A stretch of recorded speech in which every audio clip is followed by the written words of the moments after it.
Welcome back to Let's Play Final Fantasy X. This will be the second to last episode in this series. We're getting pretty close to the end here. So it's going to be one of the longest episodes, 30-some minutes long. Now, Yuna, send him! Right!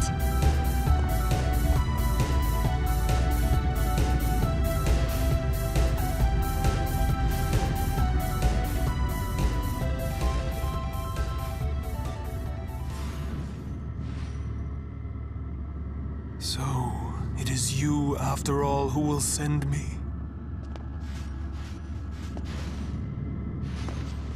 But even after I am gone, Spira's sorrow will prevail.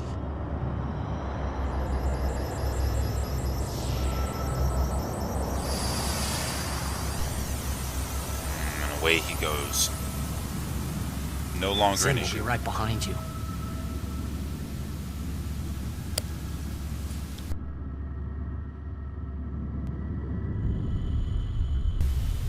Okay, we are beyond Seymour now, and we can move on further inside of Sin in an attempt to, well, reach the core.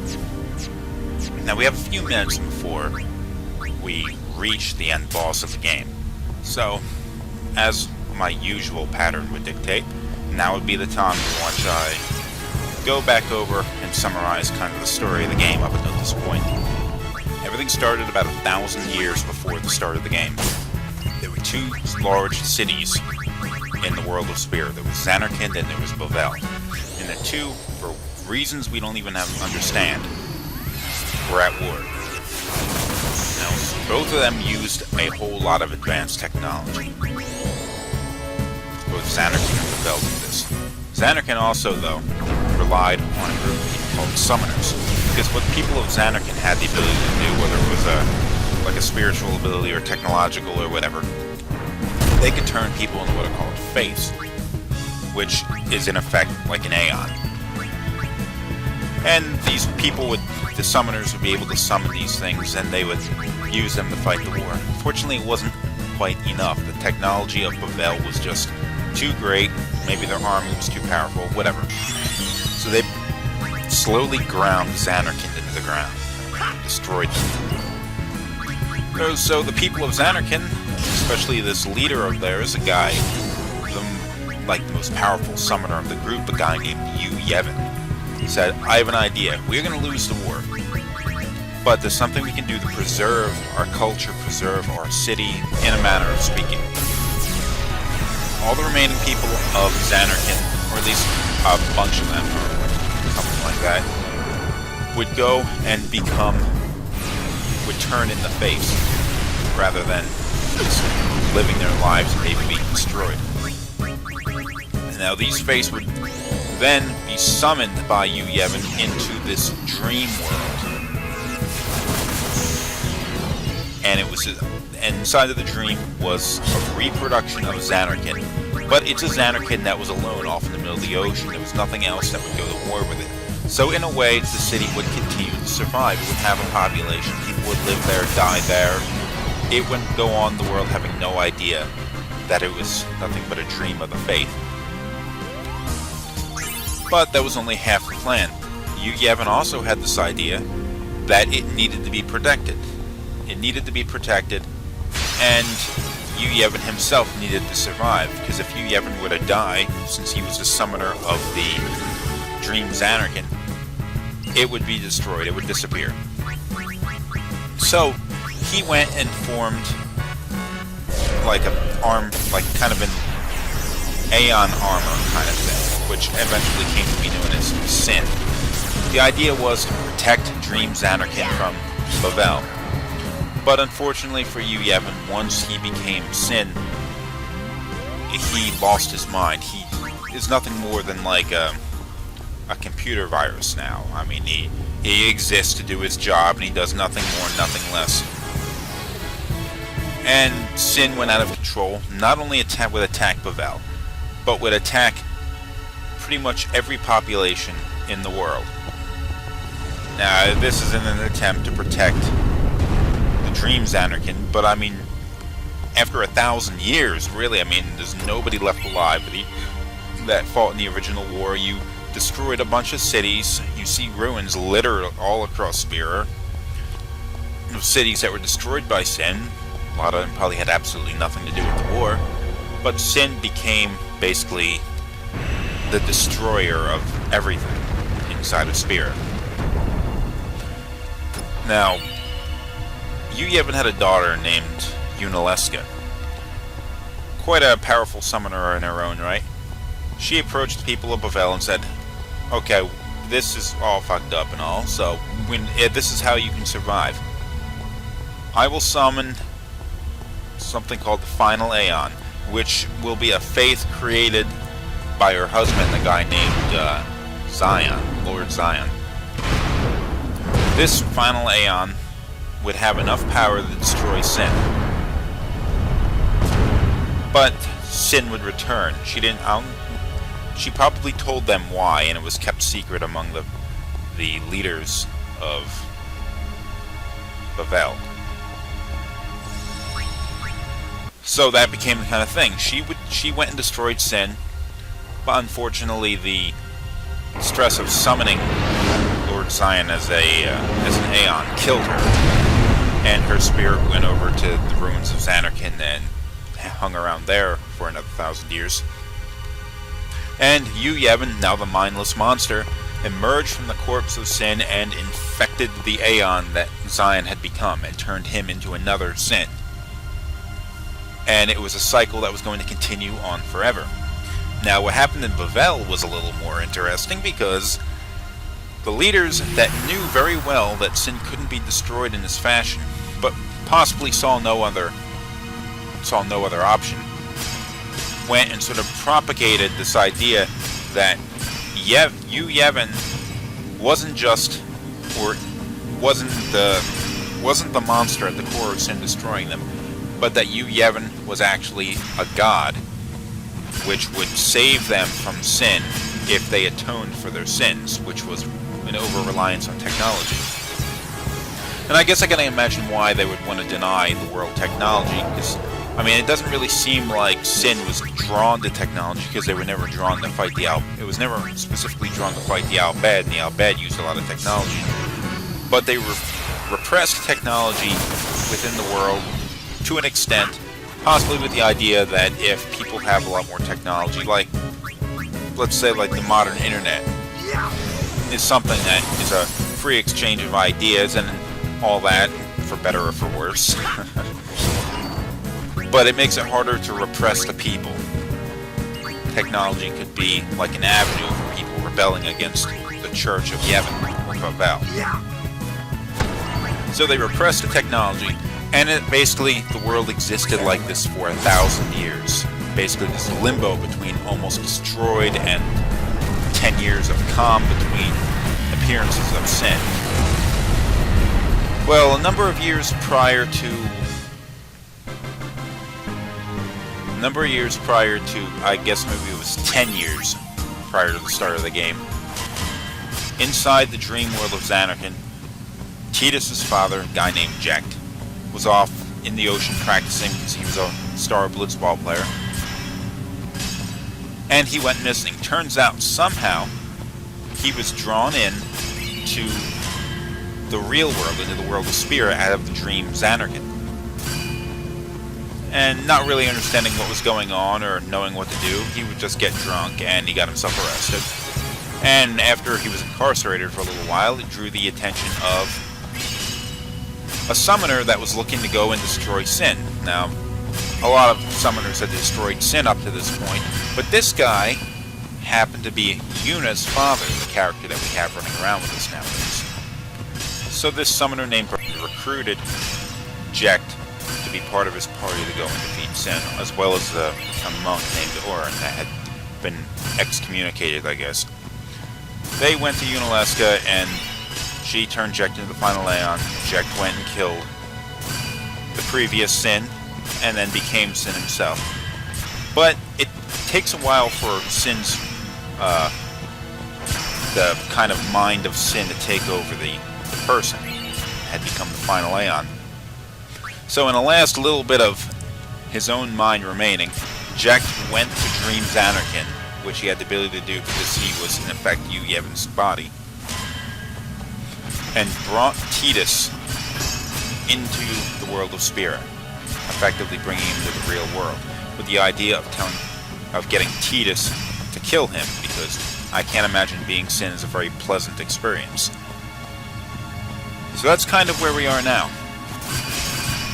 Here we are, Tidus, not content to stick around with the normal way of destroying Sin, which is very temporary and results in the death of the summoner, which in this case would be Yuna, and he really doesn't want that.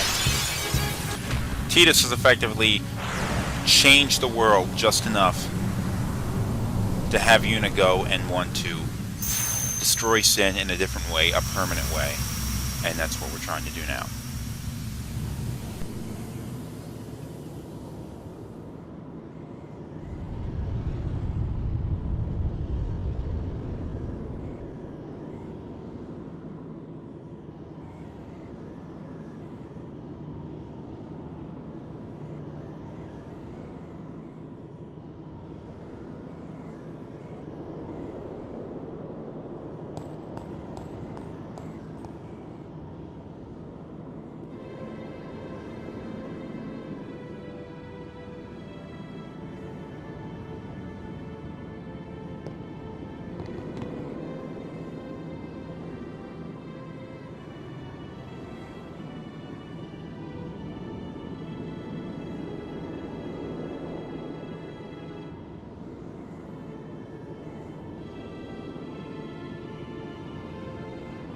You're late, Auron. I know.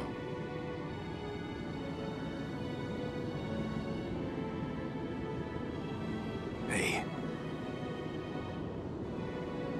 Huh? You got tall, but you're all bones. You eating right, boy?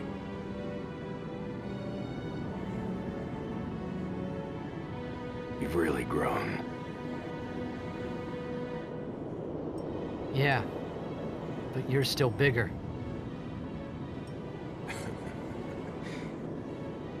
Well, I am Sin, you know. That's not funny.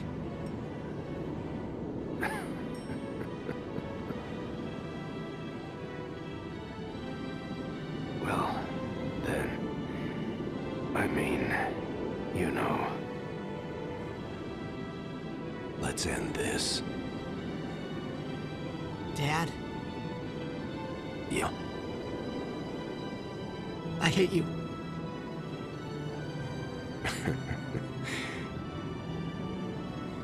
I know. You know what you have to do.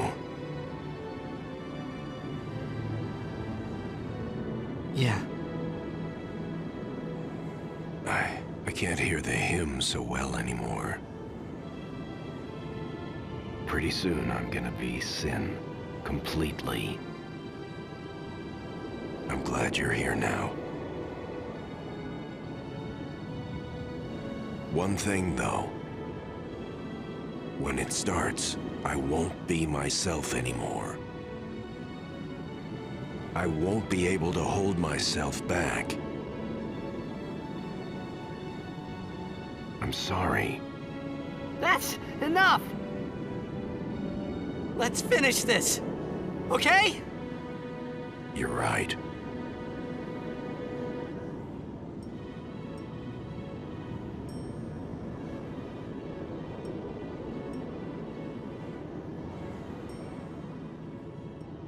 Well then, let's go.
quick!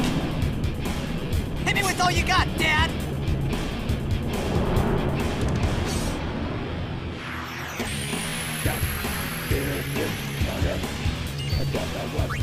Here we go! We are fighting Braska's final Aeon, and despite the glitch where he's facing the wrong way, that is driving me insane on why that's happening all the time.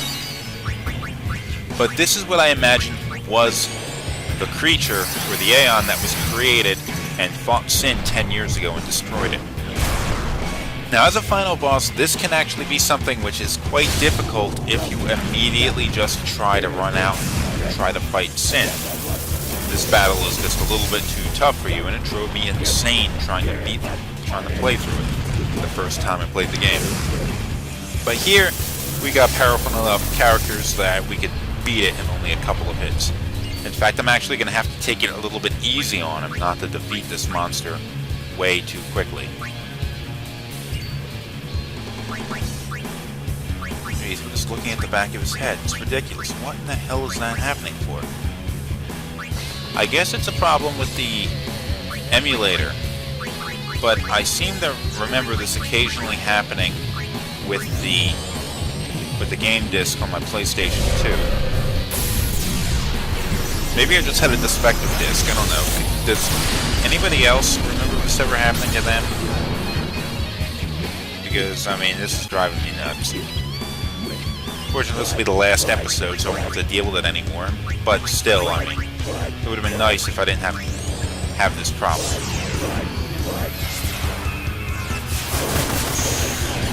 Now, after we go and we knock down his HP, at least he has the sense to turn around. Oh, he's got about 40,000 more. This is going to be like a lot of the older Final Fantasy games, where there are sort of two phases to the battle. There's the regular battle part, and then there's sort of like the raged version of the boss, which will come up in a little bit. Now, Tidus has a special command to trigger to talk to, or not to work, to eject here. Eject will build his overdrive gauge and unleash a very powerful attack, which I may just have let happen so you can see what it looks like. But Tidus going and using the talk command will talk him down off of that. But only be used maybe twice. So you don't want to use it in the first part of the battle anyway, because his attack power is going to be stronger in the second half. Ah, he's almost dead. That ought to do it. Of course, it's not over yet.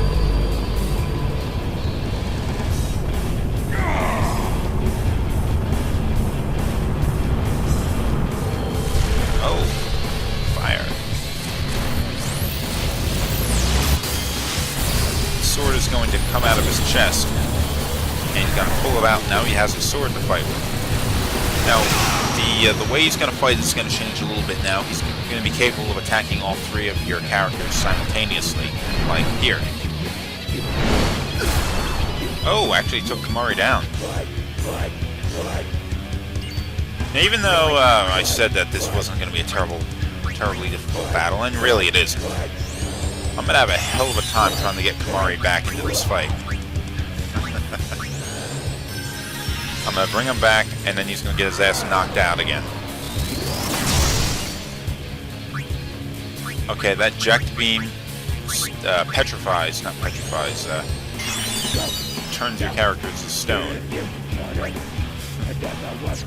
Oh yeah. 120,000 HP. This was quite a bit harder than the first time. A lot more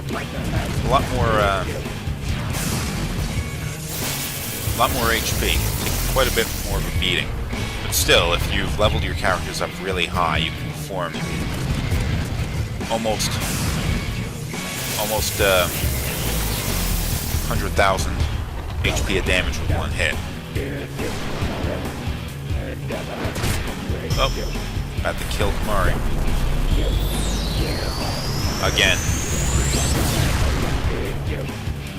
I also want to make note of this boss music. I mean, this is very different from what you would expect from a Final Fantasy game. Because, I mean, how often do you hear any sort of, like, heavy metal out of Final Fantasy boss music.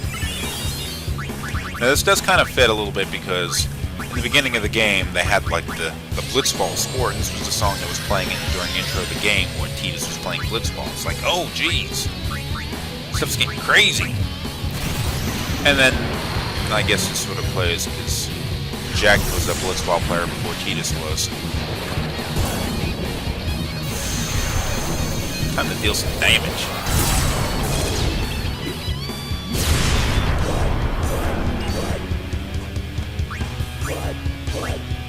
There's other things.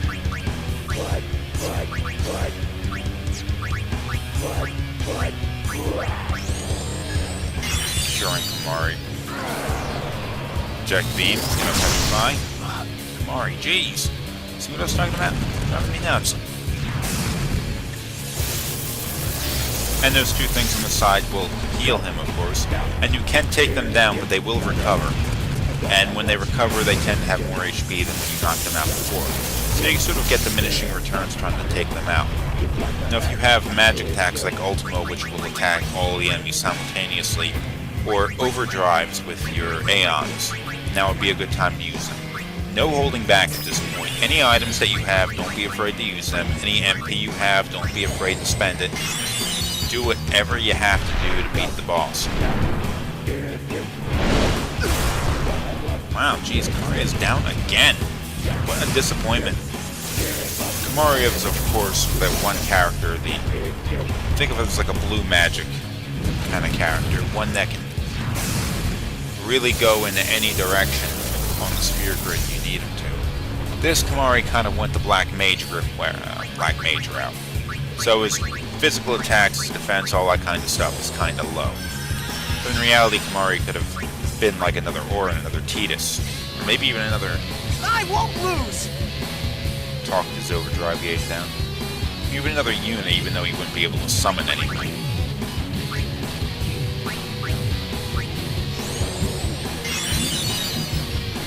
Now, of course, I am just screwing around right now. I could defeat Jack didn't want to move by using Yuna's overdrive. But that would be a little anticlimactic, wouldn't it?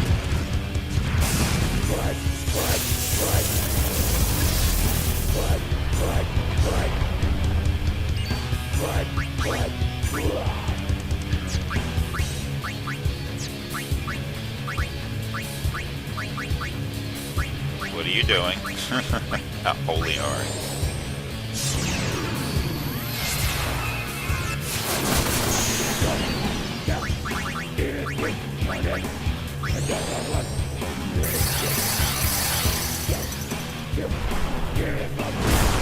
Ah, damn it, stop knocking Kamari out. You're driving me nuts. What do we have to do to keep this weird tiger-faced freak alive?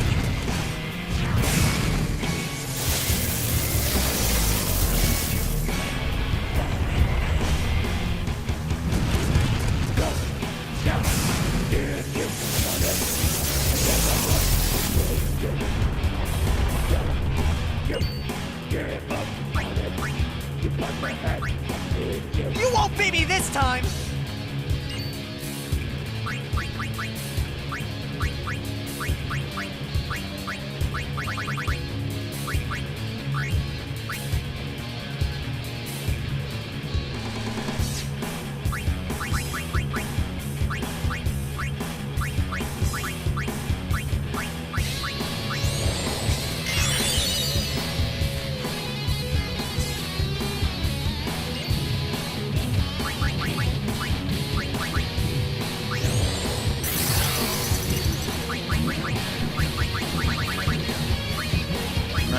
Just keep spamming that holy. Got a lot of HP left.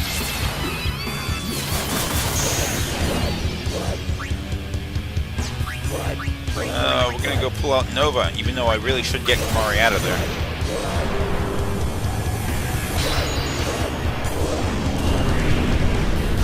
That's impressive.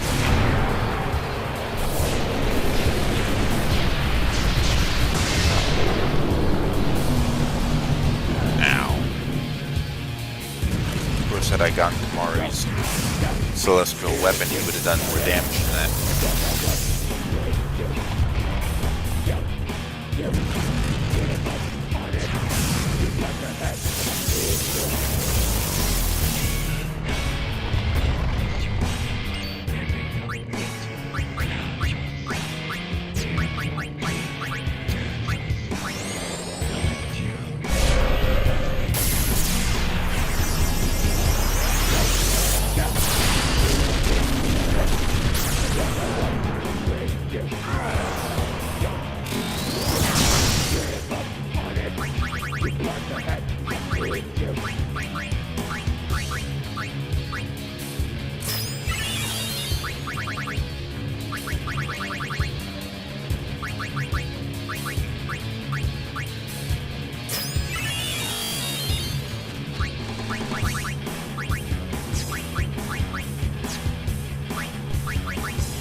See if I can take out those two little things on the side.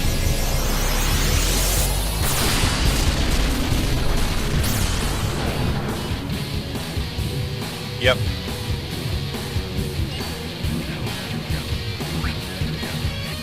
$87,848 HP remaining. Barely ended. Damn it, stop targeting Kamari.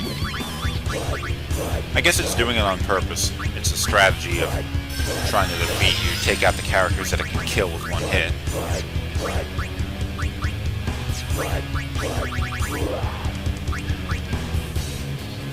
Not even gonna try curing Kamari this time, am I? The hell with him. Can't keep himself alive, what's the point?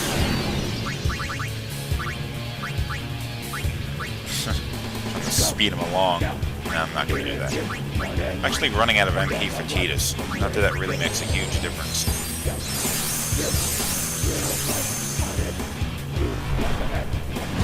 There we go, Kamari's down again.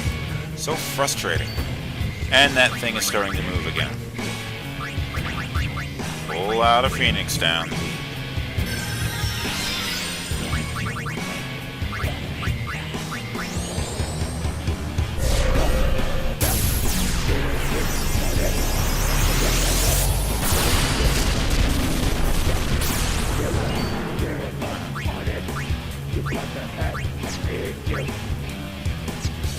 $64,000 HP left.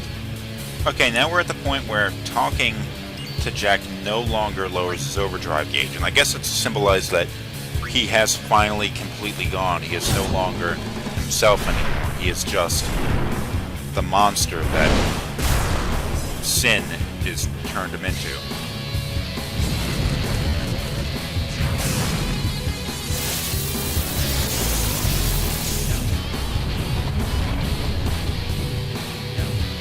Oh, he's about to overdrive.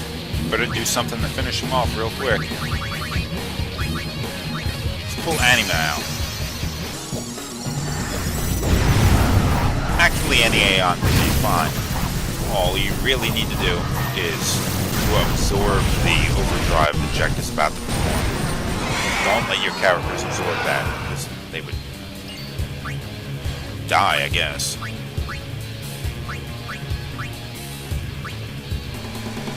Let's see this overdrive in action. Was that it? How underwhelming. Took out Anima, though.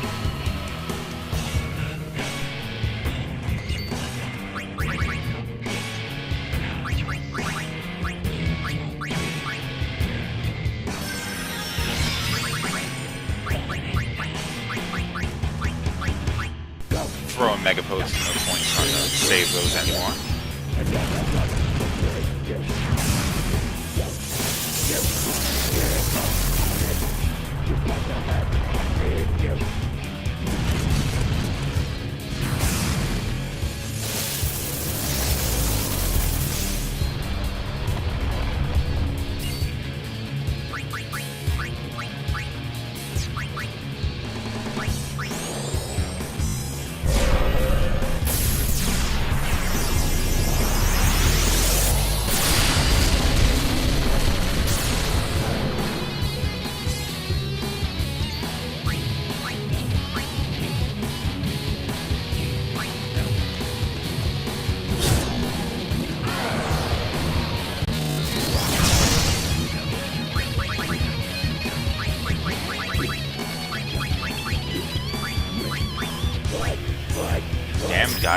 project beam.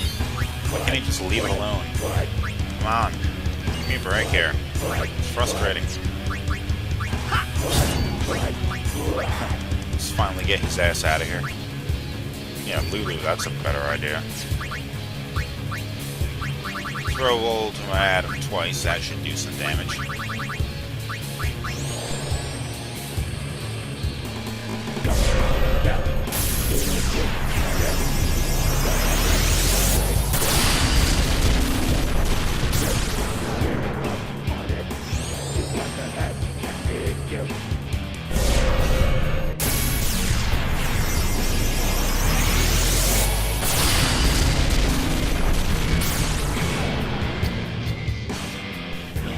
Getting pretty close to the end of this battle now.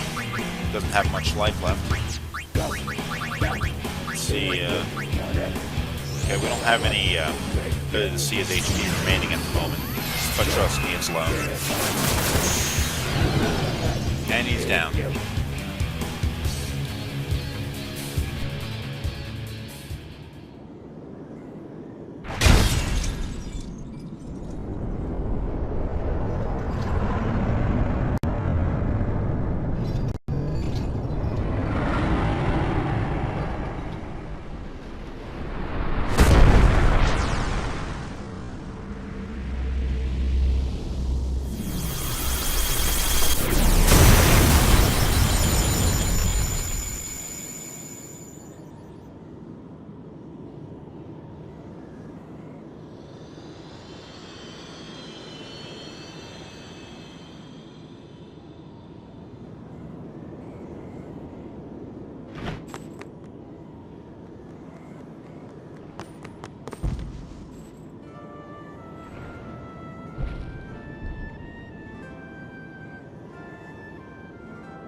You'll cry. You're gonna cry. You always cry. See? You're crying.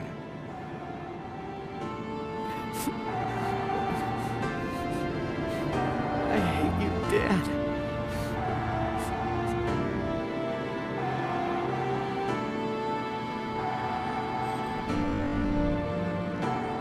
Save it for later.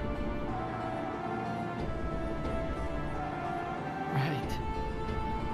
We've got a job to do, don't we? Good. That's right. You are my son, after all.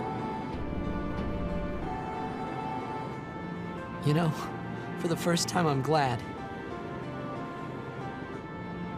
to have you as my father. Subject. I should... No! Yuna! There's no time!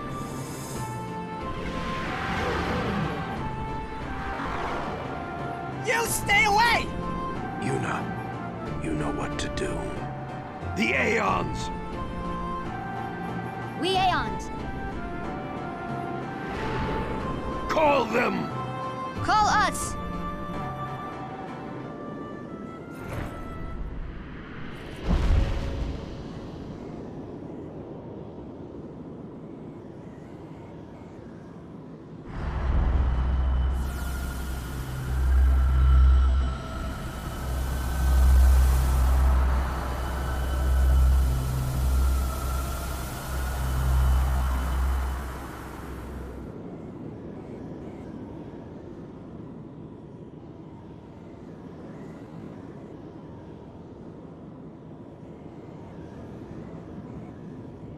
Yes.